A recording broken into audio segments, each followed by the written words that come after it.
یہ بھی ہمارا بڑا سوشل فنکشن ہے، بہت بڑا، اور اس میں فضول خرچیاں ہو رہی ہیں، حرام کی کمائی ہوئی کمائی جو ہے وہ پانی کی طرح بہائی جاتی ہے۔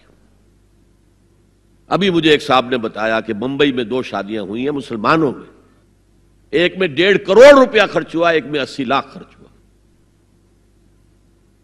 ہم نے وہاں اصلاحی تحریک شروع کی، ضیاء الحق صاحب نے بھی کوشش کی تھی، آرڈیننس پاس کیا تھا، لیکن یہ چیزیں قانون سے نہیں۔ آپ کہیں کہ کسی دعوت میں 50 سے زیادہ مہمان نہیں آئیں گے، وہ 100 آ گئے تو زیادہ زیادہ یہ ہوگا پولیس والوں کو رشوت کا کھاتا کھل گیا، جو یہ پیسے لے جائیے صاحب۔ کبھی کبھی وہ پکی پکائی جگہ لے جا کے اپنے تھانے میں بیٹھ کے کھاتے تھے، لیکن قانون سے نہیں بدلتا مزاج۔ ہم نے کیا طے کیا؟ دیکھو یہ ہے چٹان کی بنیاد۔ آپ کو بڑی اونچی بلڈنگ بنانی ہو تو دیکھنا پڑتا ہے چٹان نیچے بنیاد زمین کیسی ہے۔ تو بنیاد کیا ہے؟ آپ سادگی کرو، سادگی کرو، سادگی کرو، یہ واسطہ بے معنی ہے بالکل، اس لیے کہ غریب کی سادگی کچھ اور ہے، امیر کی سادگی کچھ اور ہے، سادگی کے ایک معنی تو نہیں ہے۔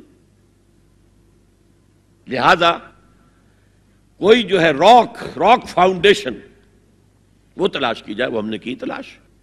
جو تقریب حضور سے صحابہ سے ثابت ہے ضرور کرو، ضرور کرو، ضرور کرو، عضوا علیہا بالنواجذ، اپنے دانتوں سے پکڑ لو اس کو۔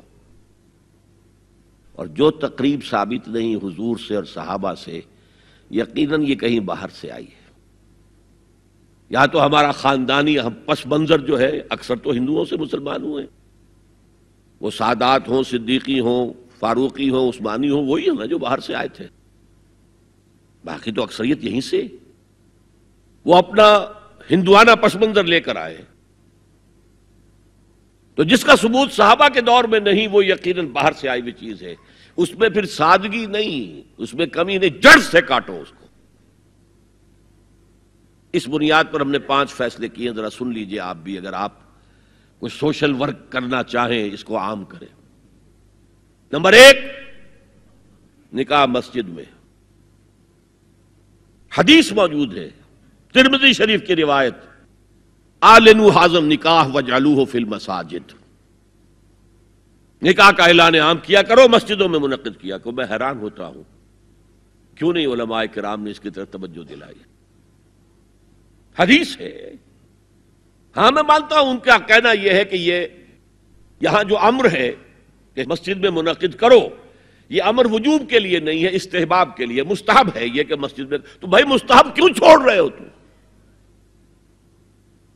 وہ اس لیے چھوڑنا پڑتا ہے، مولوی بیچارے کی حیثیت ہے ہی نہیں معاشرے میں کہ وہ کہے جناب یہاں آئیے میرے پاس، میں نہیں آؤں گا آپ کے گھر نکاح پڑھانے کے لیے۔ وہ اپنا رجسٹر بغل میں دبائے بیٹھا سوکھتا رہتا ہے۔ وہ تو آنی تھی بارات عصر کے وقت، مغرب بھی جا رہی ہے، آئی ہی نہیں، وہ بیٹھا غریب۔ پہلے 20-30 روپے ملتے تھے، اب 200 300 400 ملتے ہیں، اور کیا ہے۔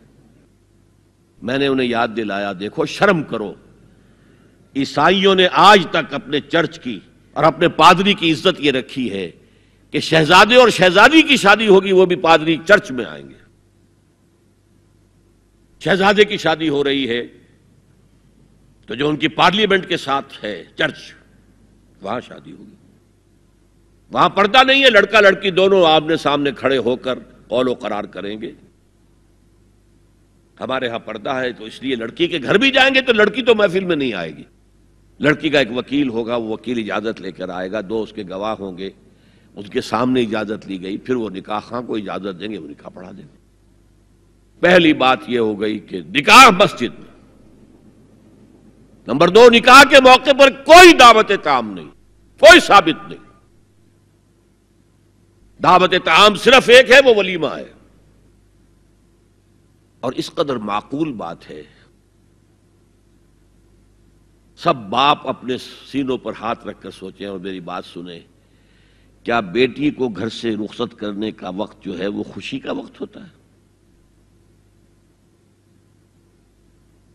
جب بیٹی گھر سے جا رہی ہو، کوئی جانور بھی آپ قربانی کے لیے، کوئی مینڈھا کو بکرا لے آئیں 8-10 دن پہلے اور بچے مانوس ہو جائیں تو وہ جب آپ ذبح کرتے ہیں تو پچھاڑے کھاتے ہیں کہ نہیں بچے؟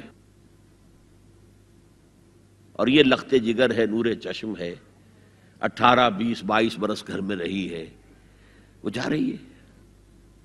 خوشی نہیں ہے وہاں، صرف یہ ہوتا ہے اے سائی آف ریلیف کہ ایک ذمہ داری کا بوجھ تھا، اللہ نے آج پورا کرا دیا، اتروا دیا بوجھ. پھر بھی اندیشہ ہوتا ہے، پتہ نہیں مزاج ملے نہ ملے، نئے ماحول میں جا رہی ہے، وہاں جا کر ایڈجسٹ ہو یا نہ ہو، اندیشے پھر بھی ہوتے ہیں ذہن کے اندر. تو ان سے مرغ پلاؤ کھانا اور متنجن کھانا کوئی معقول بات نہیں ہے. معقول بات کیا ہے؟ لڑکا، اس کا گھر آباد ہوا ہے، وہ ولیمہ کرے، اس پر باقاعدہ احادیث اولبو ولو بشاتن، ولیمہ ضرور کرو چاہے ایک ہی بکری ہو تمہارے پاس، ذبح کرو، کاٹو، کھلاؤ گوشت اپنے دوستوں کو، احباب کو. یہاں تک کہا کہ بیس طعام الولیمہ، برا کھانا ہے ولیمے کا کہ اس میں غریبوں کو نہیں بلایا جاتا. ظاہر بات ہے مسلی کھلانے کے لیے تو ولیمہ نہیں ہوتا، اپنے احباب کو، دوستوں کو بلایا جاتا ہے. پھر بھی میں تم سے کہتا ہوں کہ جسے ولیمے کے لیے بلایا جائے وہ اگر نہیں جائے گا تو اللہ اور اس کے رسول کے حکم کی نافرمانی کرے. تو جس رسول نے اتنی تفصیل سے حکم دیا ہو ایک دعوت کا، وہ دوسری دعوت میں بھی خیر ہوتا میں بیان کرتا. جب نکاح مسجد میں اور کوئی دعوت طعام نہیں تو بارات کا تصور، خلاص. بارات کس بلا کا نام ہے؟ قرآن میں تو کوئی ذکر ہی نہیں، عربی میں یہ لفظ ہی نہیں. اجتماع طرفین مسجد میں ہوا، نکاح ہوا. لڑکی کو، حضرت فاطمہ کو رضی اللہ تعالی عنہا، کچھ خواتین جا کر چھوڑ آئی تھی اس حجرے میں جو ایک انصاری صحابی نے حضرت علی کو دیا تھا. ان کا تو کوئی گھر بھی نہیں تھا. کوئی حضرت علی آئے ہوں اور آ کر وداع کرا کے لے کے گئے ہوں، کچھ بھی نہیں. چوتھی چیز، جہیز کا کوئی تصور اسلام میں نہیں. خالص ہندوانہ رسم، خالص ہندوانہ رسم، خالص ہندوانہ رسم. ہندوؤں میں کیوں ہے؟ وہ اس لیے ہے، معقول بات ہے کہ لڑکی کا وراثت میں کوئی حصہ ہے ہی نہیں. وہ تو جب گھر سے نکل رہی ہے کچھ دے دلا کے رخصت کر دو، دان دہیج، یہ خیرات ہے. لڑکی کا حق کوئی نہیں ہے گھر پر. اسلام میں تو لڑکی وارث ہے. والد فوت ہوں گے، وراثت تقسیم ہوگی. والدہ فوت ہوں گی، کوئی ان کی ہے ملکیت، وہ تقسیم ہوگی. شادی کے موقع پر کوئی جہیز اسلام میں نہیں، قطعاً نہیں. غلطی سے حضرت فاطمہ کے جہیز کو جہیز کہہ دیا گیا. وہ جہیز کیا تھا؟ ایک پیسہ بھی حضور کے اپنی جیب سے نہیں تھا. اس شادی میں خاص بات کیا تھی کہ دولہا کے ولی بھی حضور ہی ہے. اور کون ہے؟ علی کا کون تھا مدینے میں؟ اور دلہن کے والد بھی حضور ہیں. اب حضور پوچھتے ہیں حضرت علی سے، تمہارے پاس مہر دینے کے لیے کچھ ہے؟ عرض کیا میرے پاس تو کچھ نہیں ہے. وہ فقراء صحابہ میں سے تھے. فرمایا مہر تو دینا ہے. تمہارے پاس ایک زرہ ہوتی تھی؟ جی ہاں زرہ تو ہے. انہوں نے یہ سمجھا زرہ تو جہاد کے لیے ہے، کوئی وہ دولت تو نہیں ہے. فرمایا جاؤ اسے بیچو یا گروی رکھ کے قرض لے کر آؤ. وہ گئے، حضرت عثمان نے خرید لی اور کچھ دنوں کے بعد واپس کر دی ہدیتاً. یہ زرہ میں ہدیہ آپ کو کر رہا ہوں. اس وقت اگر کہتے چھوڑو علی، کہاں تو لو میں پیسے دے دیتا ہوں تمہیں، تو ان کی طبیعت پر بار ہوتا. اس پیسے سے حضور نے کچھ پیسے گھر بھیجے اندر، دلہن کو ذرا تیار کر دو. اور کچھ پیسوں سے وہ ایک گدا جس میں کھجور کی کھال بھری ہوئی تھی، اور 2 تکیے جس میں کھجور کی کھال بھری ہوئی تھی، ایک مشکیزہ، کنویں سے پانی تو لانا ہی ہے نا، ایک چکی، جو ہو یا گیہوں ہو پیسنا تو ہے نا، کوئی 1-2 برتن اور. اللہ اللہ خیر صلی اللہ. یہ تھا جسے جہیز کہتے ہیں، جس میں ایک پیسہ بھی حضور کا شامل نہیں ہے.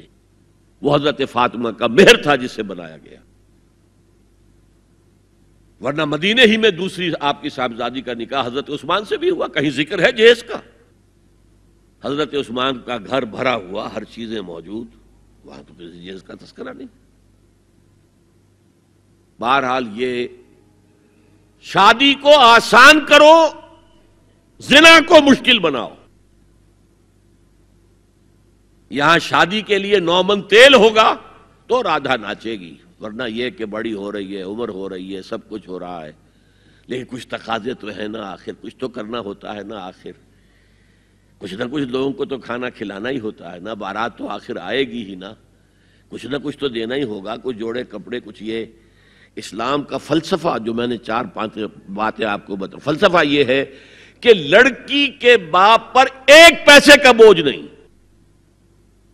اس نے لڑکی پال پوس کے تمہارے حوالے کر دیا، اب اور کیا چاہتے ہو تم؟ سارا مرد آزماں مرد آفرین، مرد کو چیلنج دیا ہے، تم مرد ہو، مہر تم دو گے. اور سب سے بڑھ کر کیا ہو رہا ہے آج کل بھی ہوتا ہے، وہ ہمارے ایک کچھ کام ہوتے ہیں اسلامی، وہ بھی ہے، کچھ وہی ہندوانہ پس منظر. نکاح کی محفل میں چھوارے کون لے کے آتا ہے جی؟ لڑکے والے. اور پلاؤ کن سے کھاتے ہیں بھائی؟ جس کو تمہیں مرغ پلاؤ کھلا رہا ہے وہ چھوارے نہیں بانٹ سکتا تھا؟ یہ ہے اسلام اور غیر اسلام کا امتزاج. چھوارے لڑکے والے لے کر آئیں گے اور پھر دعوت اڑائیں گے لڑکی والوں کی طرف.